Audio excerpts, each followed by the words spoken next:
జరిగింది అంటే Roman Catholic machineries చేసిన కుట్ర ఇది. ఆజ్ఞలు కొట్టివేసినాడు. ఎందుకని? వాళ్ళకి నచ్చవు కొన్ని, వాళ్ళ యొక్క మతం నుంచి ఆచారాలు కొన్ని ఇందులో తీసుకొచ్చారు. కాబట్టి 10 ఆజ్ఞలు కొట్టివేయబడి అనే ప్రచారాన్ని తీసుకొచ్చారు.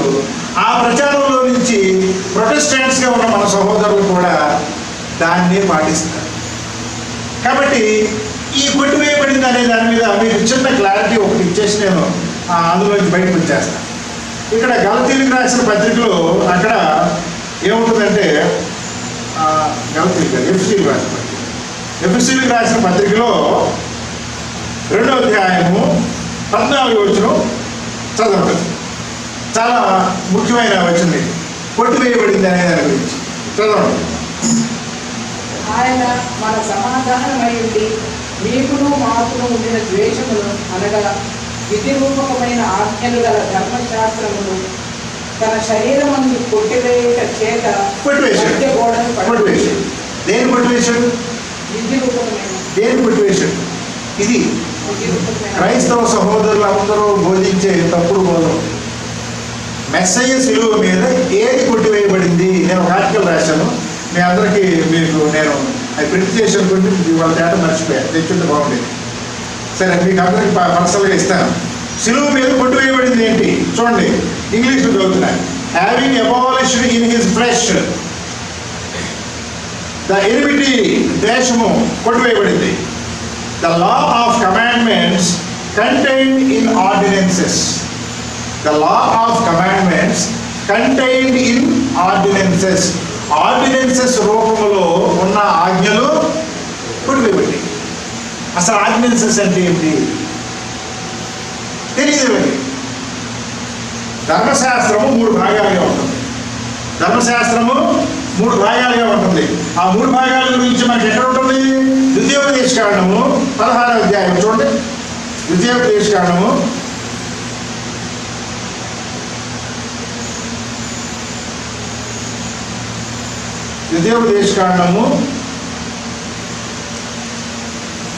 11వ అధ్యాయం 11వ అధ్యాయం 1వ వచనం. కాబట్టి నీవు నీ దేవుడైన యెహోవాను ప్రేమించి ఆయన విధించిన వాటిని అనుసరించి ఆయన కట్టడలను, విధులను, ఆజ్ఞలను ఎల్లప్పుడూ గైకొనవలెను. ఇక్కడ కట్టడలు, విధులు, ఆజ్ఞలు 3 ఉన్నాయి. కట్టడలు, విధులు, ఆజ్ఞలు. ఆర్డినెన్సెస్ అంటే కట్టడలు. ఆర్డినెన్సెస్ ఏం చెప్తాయి? ఈ పాపం చేస్తే పరిహారముగా ఒక గొర్రె పిల్లను, మేక పిల్లను అర్పించాలి. పాప పరిహారముగా చెప్పబడే వాటిని ఏమంటారు? ఆర్డినెన్సెస్. కానీ సిలువలో కొట్టివేయబడి ఏంటి? ఆర్డినెన్సెస్ అంటే పాపానికి పరిహారముగా ఏమి చేయాలో అవి కొట్టివేయబడి. ఎందుకని? మెస్సయ్య రక్తం చెందించబడిన తర్వాత ఇక మనం బలుల్ని ఇశ్రాయేలు అర్పించాల్సిన అవసరం లేదు, అన్యులు కూడా అర్పించవలసిన అవసరం లేదు అని అపోస్తలుడు పౌలు ఎఫెసీయులకు రాసిన పత్రికలో కట్టడలు, ఆర్డినెన్సెస్ కొట్టివేయబడి అని చెప్తే వీళ్ళందరూ ఏం చెప్తున్నారు? 10 ఆజ్ఞలు కొట్టివేయబడి అని చెప్తున్నారు. కాబట్టి ధర్మశాస్త్రంలో 3 భాగాలు ఉంటాయి. ఆ 3 భాగాలు ఏముంటాయి? కట్టడలు, విధులు, ఆజ్ఞలు. ఆర్డినెన్సెస్, జడ్జిమెంట్స్ అండ్ కమాండ్మెంట్స్ 3 ఉంటాయి. ఇవన్నీ మనకు అర్థం కావాలంటే నేను దీని ఒక రీసెర్చ్ చేసి ఈ యొక్క అధ్యాయాన్ని హీబ్రూలో తెలుసుకుంటే అసలు భావం తెలుస్తున్నాను. కాబట్టి దాని ఆర్టికల్స్ చాలా స్పష్టంగా నేను అందరికీ తెలిసే విధంగా రాశాను. కాబట్టి మెస్సయ్య శరీరం ద్వారా 10 ఆజ్ఞలు కొట్టివేయబడలేదు. 10 ఆజ్ఞలు మీరితే చేయవలసిన ఆ తంతు ఏదైతే ఉందో అది కొట్టివేయబడింది. కాబట్టి ఇక్కడ 10 ఆజ్ఞలు మనము కొట్టివేయబడిందని చెప్పే ఆ బోధలన్నీ కూడా అబద్ధమైన బోధలు అనే విషయాన్ని మనము గమనించాలి. కాబట్టి ఇక్కడ నిబంధన, దేవుని యొక్క ఆజ్ఞల్ని గైకొనాలని దేవుడు ఇశ్రాయేలుతో మొదటి నిబంధన చేసుకుంటే వాళ్ళు ఆ నిబంధన నుంచి మీరిపోయారు. కాబట్టి రెండవసారి కుమారుని యొక్క రక్తాన్ని చిందించి మరలా ఇశ్రాయేలీయులతో దేవుడు నిబంధనని ఏర్పాటు చేసుకున్నాడు. ఈ నిబంధన ఏర్పాటు చేసుకున్నప్పుడు ఆజ్ఞలు ఎక్కడ రాస్తున్నారు అన్నాడు? హెబ్రీయులకు రాసిన పత్రికలో 8వ అధ్యాయంలో హృదయాల మీద రాస్తున్నారు అన్నాడు. కాబట్టి హృదయాల మీద మీకు ఆజ్ఞలు రాస్తున్నాయని చెప్పాడు. కాబట్టి ఇక్కడ మొదటి నిబంధన సినాయి కొండ మీద ఏర్పడితే రెండవ నిబంధన ఎక్కడ ఏర్పడింది? ఇదిగో ఈ యొక్క యెరూషలేము కొండ మీద ఆ యొక్క శిష్యులు అక్కడ పెంతెకోస్తు పండుగ రోజున ప్రార్థన చేస్తూ ఉన్నప్పుడు ఈ యొక్క పరిశుద్ధాత్మ శక్తి వాళ్ళకి దిగినప్పుడు ఈ యొక్క కుమారుని యొక్క రక్తం ద్వారా రెండవ నిబంధన అక్కడ మనకు కనపడుతుంది. పరిశుద్ధాత్మ ద్వారా దేవుడు నిబంధనని ఏర్పాటు చేస్తున్నాడు. ఎవరితో? అక్కడ యూదులతో ఏర్పాటు చేస్తున్నాడు, ఇశ్రాయేలుతో ఏర్పాటు చేస్తున్నాడు, అంటే 12 గోత్రాలతో. ఇక్కడ ఎవరితో ఏర్పాటు చేసుకుంటాడు? 120 మంది శిష్యులతో ఏర్పాటు చేసుకుంటాడు. ఈ 120 మంది శిష్యులు అప్పటి వరకు సువార్తని బయటికి తీసుకెళ్ళలేదు. మీరు ప్రకటించొద్దని చెప్పాడు చాలా స్పష్టంగా. పరిశుద్ధాత్మ శక్తి వచ్చే వరకు మీరు వేచి ఉండాలని చెప్పాడు. కాబట్టి ఈ 120 మందితో సంఘం ఏర్పడింది. Church was formed on Pentecost day. ఇది మనం గ్రహించాలి. ఎక్కడ ఏర్పడింది చర్చి? యెరూషలేము దేవాలయం దగ్గర ఏర్పడింది. యెరూషలేము కొండ మీద ఏర్పడింది. 120 మంది శిష్యులతో ఏర్పడింది. అక్కడి నుంచి మొదట సువార్త యూదులకు, తర్వాత గ్రీసు దేశస్తులకు, ఇతరులకి మనకి వచ్చింది. కాబట్టి ఇక్కడ మొదటి నిబంధన సినాయి కొండ మీద ఏర్పడితే రెండవ నిబంధన సియోను కొండగా ఉన్న ఆ యెరూషలేము కొండ మీద ఏర్పడిన విషయాన్ని మనము గ్రహించాలి. కాబట్టి ఈ యొక్క పెంతెకోస్తు పండగ దేవుని సంఘము ఏర్పాటు చేయబడిన రోజుగా ఉంటుంది. తర్వాత ఈ యొక్క షావుత్ పండగ ఇశ్రాయేలు ఎంతో ఉత్సాహంగా జరుపుకుంటారు. చూడండి, ద్వితీయోపదేశకాండము 16వ అధ్యాయము 9 నుంచి 12. ద్వితీయోపదేశకాండము 16వ అధ్యాయము 9 నుంచి 12. 7 వారములను నీవు లెక్కింపవలను.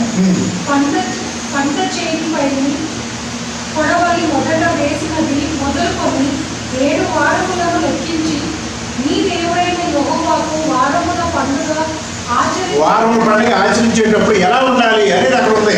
చదవమ్మా. నీ చేతనైనంత స్వేచ్ఛార్పణని దేవునికి ఇవ్వాలి. What ever you can give, దేవునికి ఇవ్వు. ఈ యొక్క పండుగ రోజుని దేవునికి ఎంత ఇవ్వగలిగితే అంత ఇవ్వాలి. స్వేచ్ఛార్పణను సిద్ధపరచవలను. నీ దేవుడైన యెహోవా నిన్ను ఆశీర్వదించిన కొలది దాన్ని ఇయ్యవలను. అప్పుడు నీవును నీ కుమారులను నీ కుమార్తెను నీ దాసులను నీ దాసీలను నీ గ్రామంలో ఉన్న లేవీయులను నీ మధ్యలో తల్లిదండ్రులను లేనివారును విధవరాలను నీ దేవుడైన యెహోవా తన నామమును స్థాపించుటకై ఏర్పరచుకొని స్థలమును నీ దేవుడైన యెహోవా సన్నిధిని సంతోషింపవలను. ఆ చివరి మాట ఏంటండి? ఎంజాయ్. ఈ పండగ సంతోషంతో దేవుని సన్నిధితో ఉత్సాహముగా జరుపుకునే పండగగా ఏర్పాటు చేయబడింది. దేవుని బిడ్డలారా, మరి పెంతెకోస్తు పండగ దేవునితో ఆ అపోస్తల కార్యాలు అదే జరిగింది. పరిశుద్ధాత్మ కుమ్మరికి వచ్చినప్పుడు వాళ్ళు ఎంజాయ్ దేవునితో. ఆ పండగ రోజుల్లో ఏం జరుగుతుంది అంటే, నేను చెప్పేది ఇప్పుడు 2000 సంవత్సరాల క్రితము యూదులు 3 పండగల్లో చెదిరిపోయిన వాళ్ళందరూ కూడా ఇతర దేశాల నుంచి యూదా దేశము తిరిగి వస్తారు. వచ్చినప్పుడు వాళ్ళకి మనలాగా అప్పుడు లాడ్జింగ్లు లేవు కదా, కొన్ని సత్రాలు ఉండేవి. సత్రాలు లేనప్పుడు మీ ఇంట్లోనో మా ఇంట్లోనో గెస్ట్ హౌస్లో రూములు ఇచ్చేవాళ్ళు అంటారు, డబ్బులు తీసుకునేవాళ్ళు. ఆ విధంగా వాళ్ళు కొన్ని లక్షల మంది ఇతర దేశాల నుంచి వచ్చి అక్కడ ఉండేవాళ్ళు. ఇప్పుడు మనం చదువుకున్న వాక్య భాగంలో అపోస్తల కార్యాల్లో అక్కడ ఏమైంది? పెంతెకోస్తు పండుగ రోజున పరిశుద్ధాత్మ శక్తి వరం వచ్చినప్పుడు ఏం జరిగింది? అనేక దేశాల నుంచి వాళ్ళు వచ్చారు. ఒక్కొక్కరితో ఒక్కొక్క దేశం, ఒక్కొక్క భాష వచ్చినప్పుడు అక్కడ ఏమైంది? వీళ్ళు మాట్లాడుతూ ఉంటే వాళ్ళ యొక్క నేటివ్ లాంగ్వేజ్లో వాళ్ళు వినపడుతుంది. వీళ్ళు హిబ్రూలోనే మాట్లాడుతున్నారు, కానీ ఇప్పుడు ఈయన పాకిస్తాన్ నుంచి వచ్చాడు, పాకిస్తాన్ భాష పాడతాడు. ఈయన అరబ్ నుంచి వచ్చాడు, అరబ్ భాష వస్తుంది. అంటే దేవుడు ఏం చేస్తున్నాడు? పరిశుద్ధాత్మ శక్తి ద్వారా ఎవరికి కావలసిన భాషలో దాన్ని దేవుడు పరిశుద్ధాత్మ శక్తి ద్వారా ట్రాన్స్లేట్ చేసినట్టుగా మనం చూస్తున్నాం. అదే విషయాన్ని యోవేలు గ్రంథంలో రాయబడిన అంశాలు మనం చూస్తున్నాం.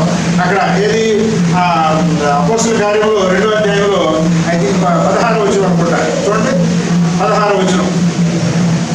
అపోస్తల కార్యం 2వ అధ్యాయము 16వ వచనంలో, అన్ని దినములందు నేను మనుషులందరి మీద నా ఆత్మను కుమ్మరిస్తాను. మీకు తెలిసిన విధానంలో చెప్పండి. దేవునికి మొట్టమొదటిగా మనం దేనికి ఇవ్వాలి? మన హృదయాన్ని ఇవ్వాలి. నెక్స్ట్ తర్వాత దేన్ని ఇవ్వాలి? మన దేహాన్ని ఇవ్వాలి. నీ దేహము దేవుని ఆలయము, దాని విచ్చలవిడిగా నువ్వు చేయడానికి వీలేదు. మూడోది నీ సమయాన్ని ఇవ్వాలి, నీ యొక్క జ్ఞానాన్ని ఇవ్వాలి, నీ యొక్క కుటుంబాన్ని ఇవ్వాలి, నీ యొక్క సంఘాన్ని ఇవ్వాలి, నీకు ఉన్న ఆదాయాన్ని ఇవ్వాలి. కాబట్టి ఈ విధంగా నీవు ఇవ్వగలిగినంత దేవునికి ఇస్తే ఏమంటాడు ఆయన? పట్టజాలని విస్తారమైన దీవులు నీకు కుమ్మరిస్తానంటాడు. కాబట్టి ఈ యొక్క పెంతుకోస్తు పండగ దేవునికి మనం ఇవ్వాల్సిన, అంటే కేవలం నాట్ ఓన్లీ గిఫ్ట్స్, దేవునికి డబ్బు రూపంలో ఇంకో రూపంలో కాదు, సమయాన్ని ఇవ్వు, నీ యొక్క జ్ఞానాన్ని ఇవ్వు, నీ యొక్క దేహాన్ని ఇవ్వు. అనేక రూపాలుగా మనం దేవునికి ఇచ్చినప్పుడు God will return back to you.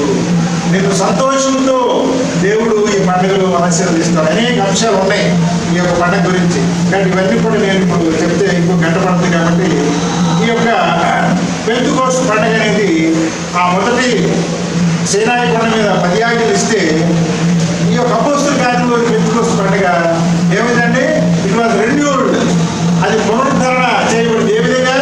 పరిశుద్ధాత్మ శక్తి కుమ్మరింపజేసి ప్రపంచానికి సువార్త. అక్కడ నిర్గమాకాండం 19వ అధ్యాయంలో 5-6 వచనాలు కనుక చూస్తే అక్కడ ఏమంటుంది? మొదటి చదవండి. నిర్గమాకాండం 19వ అధ్యాయం 5-6 వచనాలు. చాలా ఫాస్ట్గా చదవాలి. కాగా మీరు నా మాట వింటే మీరు నా మాట శ్రద్ధగా విని నా నిబంధన అనుసరించి 12 గోత్రాలకి దేవుడు చెప్తున్నాడు వింటే మీరు సమస్త దేశ జనులలో నాకు స్వకీయ సంపాద్యం. You are my own people. తర్వాత భూమియు నాదే కదా, మీరు నాకు యాజక రూపమైన రాజ్యం. మీరు ఏ విధంగా ఉంటారు? నాకు యాజకులుగా ఉంటారు. చాలు, పరిశుద్ధమైన జనముగా యాజకులుగా ఉంటారు. కాబట్టి దేవుడు ఇశ్రాయేలీయుల్ని పరిశుద్ధ జనముగా చేశాడు, యాజకులుగా చేశాడు. బాగా గమనించండి. ఎవరికి యాజకులు వాళ్ళు? ఎవరికి యాజకులు వాళ్ళు? యాజకులు దేవుడికి ఏం చేస్తారు? యాజకులు దేవుడు వాక్యాన్ని చెప్తారు. మరి ఆ లేవీలు ఎవరు? లేవి గోత్రం ఏంటి? మరి 12 గోత్రాల్లో అహరోను గోత్రం ఏంటి?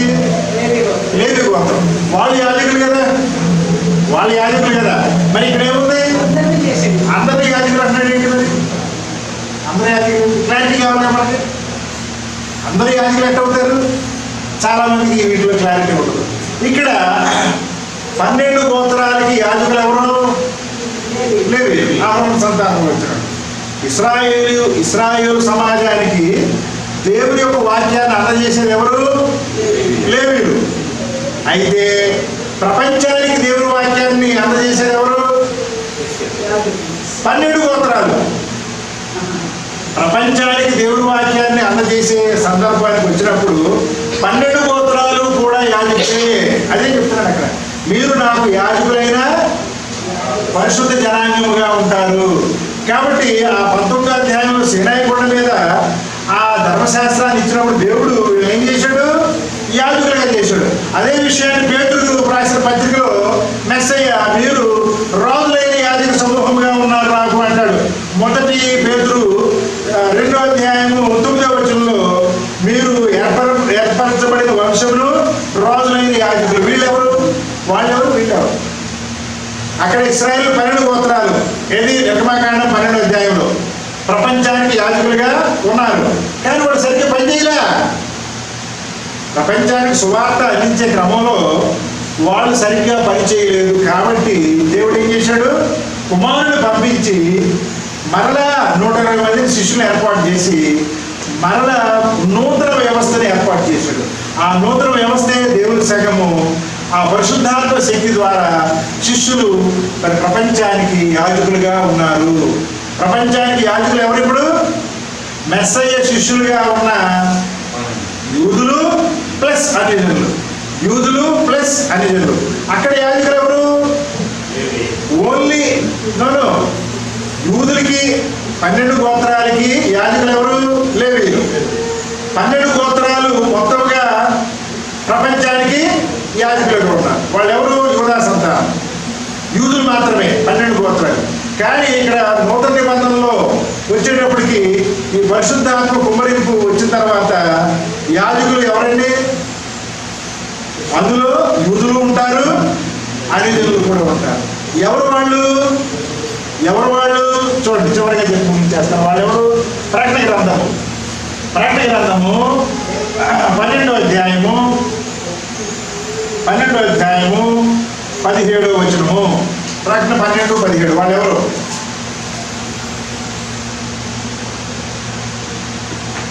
ప్రకటన 12:17. అందుచేత రకసర్పం ఆగ్రహం తెచ్చుకొని దేవుని ఆజ్ఞలు కైకొలుచు యేసుని గురించి సాక్ష్యం ఇచ్చుతూ ఉన్న వారైన ఆమె సంతానంలో శేషించిన వారితో యుద్ధం చేయుటకై బయలువెడలి సముద్ర తీరమున నిలిచారు. చాలు, ఇంగ్లీష్ లో చదువుతున్నాను చూడండి. And the dragon was wroth with the woman. Who is the woman? Woman అంటే ఎవరు? సంఘము స్త్రీగా వర్ణించబడింది.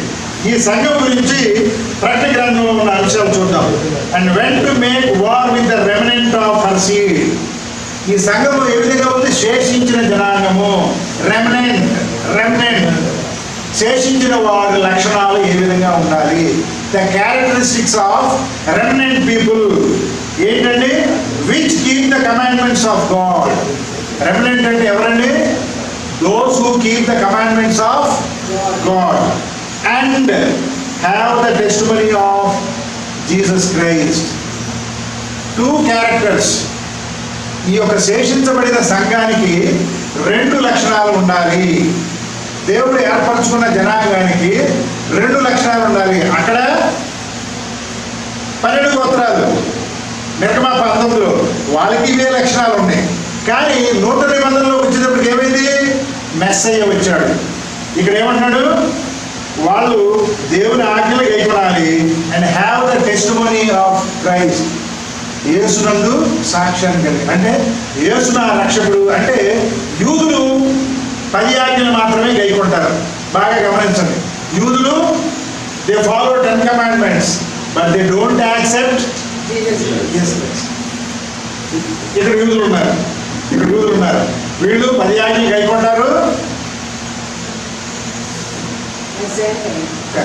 ఇక్కడ క్రైస్తవులు ఉన్నారు. క్రైస్తవులు ఏమంటున్నారు? మాకు మెస్సయ్య ఉంటే చాలు.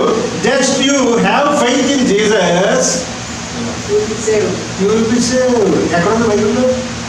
అది చూపించి ఎక్కడ? అబద్ధం కూడా. వీళ్ళందరూ రేపు ఏమి చెప్తున్నాడు? నువ్వు ఎవరో నాకు తెలియదండి.